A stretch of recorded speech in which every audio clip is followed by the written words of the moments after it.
ഭീകരവാദത്തിന്റെ അടിവേരറുത്ത് Indian സൈന്യം.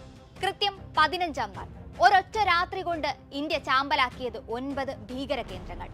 പഹൽഗാം ഭീകരാക്രമണത്തിന് operation സിന്ദൂറിലൂടെ പാകിസ്ഥാന് ചുട്ട മറുപടി നൽകിയിരിക്കുകയാണ് ഇന്ത്യ. അതെ, രാജ്യത്തിന്റെ സർജിക്കൽ സ്ട്രൈക്കിൽ വിറച്ചു നിൽക്കുകയാണ് പാകിസ്ഥാൻ. പാകിസ്ഥാനിലും പാക് അധീന കശ്മീരിലുമുള്ള 9 പാക് ഭീകര പരിശീലന കേന്ദ്രങ്ങളാണ് ഇന്ന് പുലർച്ചെ ഇന്ത്യൻ സംയുക്ത സേനാ വിഭാഗങ്ങൾ തരിപ്പണമാക്കിയത്. ജെയ്ഷെ, ലഷ്കർ, ഹിസ്ബുൾ താവളങ്ങൾ ചുട്ടെരിച്ചു. ബഹവൽപൂർ, കോട്ലി, മുസാഫറാബാദ്, മുരിഡ്കെ, സിയാൽകോട്ട് എന്നിവിടങ്ങളിലാണ് ആക്രമണമുണ്ടായത്. എന്തുകൊണ്ടാണ് തിരിച്ചടിക്ക് ഇന്ത്യ ഈ 9 പാക് ഭീകര പരിശീലന കേന്ദ്രങ്ങൾ തെരഞ്ഞെടുത്തത്? അതിനു പിന്നിൽ ഇന്ത്യക്ക് കൃത്യമായ ലക്ഷ്യമുണ്ട്. പാകിസ്ഥാന്റെ ഭീകര പരിശീലന കേന്ദ്രങ്ങൾ വേരോടെ പിഴുതെറിയുക എന്നതായിരുന്നു. ഇന്ത്യയുടെ കനത്ത പ്രത്യാക്രമണത്തിൽ കത്തിച്ചാമ്പലായ ആ 9 പാക് ഭീകര പരിശീലന കേന്ദ്രങ്ങൾ ഏതൊക്കെയാണെന്ന് നോക്കാം. ആദ്യം മർക്കസ് സുബ്ഹാനല്ല. ബഹവൽപൂരിലുള്ള മർക്കസ് സുബ്ഹാനല്ല ഭീകരവാദി കേന്ദ്രം 2015 മുതൽ സജീവമായിരുന്നു. ജെയ്ഷെ മുഹമ്മദ് ഭീകരരുടെ പ്രധാന പരിശീലന കേന്ദ്രമായി അറിയപ്പെടുന്ന മർക്കസ് സുബ്ഹാനല്ലയിലാണ് ജെയ്ഷെ തലവൻ മസൂദ് അസർ അടക്കമുള്ള ഭീകര നേതാക്കളുടെ വസതികൾ. ഇവിടം തീ തുപ്പുന്ന മിസൈലുകൾ വിതച്ച് ചാമ്പലാക്കിയിരിക്കുകയാണ് ഇന്ത്യൻ സൈന്യം. മസൂദ് അസറിന്റെ 10 കുടുംബാംഗങ്ങളും 4 കൂട്ടാളികളും അടക്കം 14 പേർ കൊല്ലപ്പെട്ടെന്ന റിപ്പോർട്ടുകളാണ് പുറത്തുവരുന്നത്.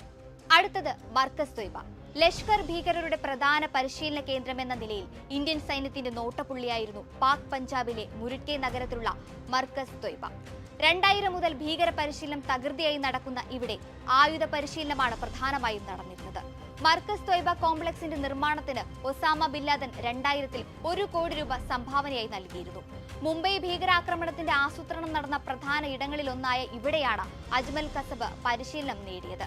മുംബൈ ഭീകരാക്രമണത്തിന്റെ ആസൂത്രകന്മാരായ ഡേവിഡ് കോൾമാൻ ഹെഡ്ലിയും തഹാവൂർ റാണയും മുരിഡ്കെ സന്ദർശിച്ചിരുന്നു. അവിടവും ഇന്ത്യൻ സൈന്യം ചുട്ടരിച്ചു. അടുത്തത് സർജാൻ.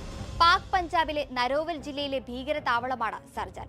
ജമ്മു കാശ്മീരിലേക്ക് തീവ്രവാദികളെ നുഴഞ്ഞുകയറ്റാനായി ജെയ്ഷെ മുഹമ്മദ് ഭീകര സംഘടന സ്ഥാപിച്ചതാണ് ഈ താവളം. ഇവിടെ നിന്നാണ് അതിർത്തി കടന്ന് ഭീകരർ ഇന്ത്യയിലേക്ക് തുരങ്കങ്ങൾ നിർമ്മിക്കാൻ ശ്രമിക്കാറുള്ളത്.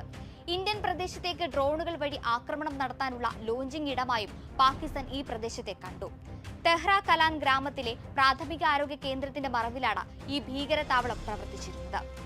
ജമ്മുവിലെ സാംബ സെക്ടറിന് വളരെ അടുത്തായി സ്ഥിതി ചെയ്യുന്നു എന്നതിനാൽ കാലങ്ങളായി ഇന്ത്യൻ സേനയുടെ കണ്ണിലെ കരടായിരുന്നു സർജാൻ. ഇപ്പോൾ ഇവിടവും ഇന്ത്യൻ സൈന്യം തകർത്തു. അടുത്തത് ബഹ്മൂന ജോയ. സർക്കാർ സ്ഥാപനത്തിന്റെ മറവിൽ ഭീകര താവളം പ്രവർത്തിപ്പിക്കാനുള്ള പാകിസ്ഥാൻ ISI ഗൂഢാലോചനയുടെ മറ്റൊരു തെളിവാണ് സിയാക്കോട്ടിലുള്ള മഹ്മൂന ജോയ ഭീകര കേന്ദ്രം. ഹിസ്ബുൾ മുജാഹിദിന്റെ കേന്ദ്രമായി അറിയപ്പെടുന്ന ഇവിടെ ആയുധ പരിശീലനം നടത്തി വന്നിരുന്നു. കൊടും ഭീകരനായ ഇർഫാൻ താണ്ടയാണ് ഈ ഹിസ്ബുൾ ഭീകര താവളത്തിന്റെ കമാൻഡർ. അടുത്തത് മർക്കസ് അഹേലെ ഹാദിസ്. ബർനാല ടൗണിന്റെ പ്രാന്തപ്രദേശമായ കോട്ട് ജമാൽ റോഡിൽ സ്ഥിതി ചെയ്യുന്ന പാക് ഭീകര താവളമായിരുന്നു മർക്കസ് അഹേലെ ഹാദിസ്. പാക് അധീന കശ്മീരിൽ ലഷ്കർ ഭീകരരുടെ മറ്റൊരു പ്രധാന താവളമാണിത്. പൂഞ്ച്, രജൌരി സെക്ടറുകളിലേക്ക് ലഷ്കർ ഭീകരരുടെ നുഴഞ്ഞുകയറ്റത്തിനും ആയുധങ്ങളും വെടിക്കോപ്പുകളും കടത്തുന്നതിനും ഇവിടം ഉപയോഗിച്ചിരുന്നു. ഇന്ത്യയിലേക്ക് നുഴഞ്ഞുകയറാനായി സ്റ്റേജിംഗ് കേന്ദ്രമായും ഭീകരർ ഉപയോഗിച്ചു. 150 ഭീകരരെ വരെ ഒരേ സമയം ഉൾക്കൊള്ളാൻ ശേഷിയുള്ള ഈ താവളത്തിലാണ് ഖസീം ഗുജാറിനെയും ഖാസിം ഖാന്റെയും അനസ് ജരാറിനെയും പോലുള്ള കൊടും ഭീകരർ പ്രവർത്തിച്ചത്. അടുത്തത് മർക്കസ് അബ്ബാസ്. പാക് അധീന കശ്മീരിലെ കോട്ലിയിൽ സ്ഥിതി ചെയ്യുന്ന ജെയ്ഷെ ഭീകര കേന്ദ്രമാണ് മർക്കസ് അബ്ബാസ്. ജെയ്ഷെ നേതാവ് മുഫ്തി അബ്ദുൾ റൌഫ് അസ്കറിന്റെ പ്രധാന സഹായിയായ ഹാഫിസ് അബ്ദുൾ ഷക്കൂറാണ് ഈ ഭീകര താവളത്തിന്റെ തലവൻ. ജമ്മു കാശ്മീരിലെ ഭീകരാക്രമണങ്ങൾ ആസൂത്രണം ചെയ്യുന്നതിലും നടപ്പാക്കുന്നതിലും ഷക്കൂർ നേരിട്ട് പങ്കാളിയാണ്. പൂഞ്ച്, രജൌരി മേഖലയിലേക്ക് നുഴഞ്ഞുകയറ്റം ഉൾപ്പെടെയുള്ള ജെയ്ഷെ മുഹമ്മദിന്റെ ഭീകര പ്രവർത്തനങ്ങൾ ആസൂത്രണം ചെയ്യുകയും നടപ്പിലാക്കുകയും ചെയ്യുന്നത് ഈ കേന്ദ്രത്തിൽ നിന്നാണ്. അവിടവും ഇന്ത്യൻ സൈന്യം ചാമ്പലാക്കി. അടുത്തത് മസ്കർ റഹീൽ ഷാഹിദ്. കോട്ലിയിൽ സ്ഥിതി ചെയ്യുന്ന മറ്റൊരു ഭീകര താവളമായ മസ്കർ റഹീൽ ഷാഹിദ് ഹിസ്ബുൾ മുജാഹിദ് ഭീകരരുടെ പഴക്കം ചെന്ന കേന്ദ്രങ്ങളിലൊന്നാണ്. 200 വരെ ഭീകരരെ പരിശീലിപ്പിക്കാനുള്ള സൗകര്യം ഈ താവളത്തിനുണ്ട്. പ്രധാനമായും വെടിവെപ്പ് പരിശീലനമാണ് ഇവിടെ നടക്കുന്നത്. ഷവായ് നല്ലാഹ് ക്യാമ്പ്.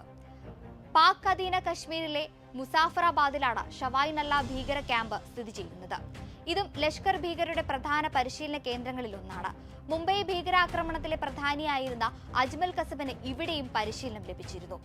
ലഷ്കർ ഭീകരരുടെ റിക്രൂട്ട്മെന്റിനും പരിശീലനത്തിനും ഉപയോഗിച്ചിരുന്ന ഷവായ് നല്ലാഹ് ക്യാമ്പ് 2000-ന്റെ തുടക്കം മുതൽ സജീവമായിരുന്നു. ഭീകരർ സാങ്കേതിക വിദ്യകളിലുള്ള പരിശീലനം ഉൾപ്പെടെ നേടിയിരുന്നത് ഇവിടെയാണ്. ലഷ്കർ ഭീകരർ പാക് സൈന്യത്തിന്റെ ആയുധ പരിശീലനം നൽകിയിരുന്നു. ഒരേ സമയം 250 ലഷ്കർ ഭീകരർക്ക് വരെ പരിശീലനം നൽകാൻ സൗകര്യമുള്ള വലിയ ഭീകര പരിശീലന കേന്ദ്രമായിരുന്നു ഷവായ് നല്ലാഹ്. മാർക്കസ് സൈദിന ബിലാൽ. പാക് അധീന കശ്മീരിൽ ജെയ്ഷെ മുഹമ്മദ് ഭീകരരുടെ മറ്റൊരു പ്രധാന താവളമാണ് മാർക്കസ് സൈദിന ബിലാൽ. മുസാഫറാബാദിലെ ചുവന്ന കോട്ടയ്ക്ക് എതിർവശത്തായാണ് ഇത് സ്ഥിതി ചെയ്യുന്നത്.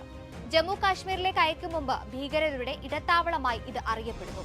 ജെയ്ഷെ ഓപ്പറേഷൻ കമാൻഡർ മുഫ്തി അസ്കർ ഖാൻ കശ്മീരി നേരിട്ടാണ് ഇവിടുത്തെ മേൽനോട്ടം വഹിച്ചിരുന്നത്. ഈ ഭീകര കേന്ദ്രത്തിൽ പാക് സൈന്യത്തിലെ സ്പെഷ്യൽ സർവീസ് ഗ്രൂപ്പ് കമാൻഡോകൾ എത്തി ജെയ്ഷെ ഭീകരർക്ക് പരിശീലനം നൽകിയിരുന്നു. ഈ ഭീകര കേന്ദ്രങ്ങളെല്ലാം ഒറ്റ രാത്രി കൊണ്ട് തരിപ്പണമാക്കിയിരിക്കുകയാണ് ഇന്ത്യൻ സൈന്യം.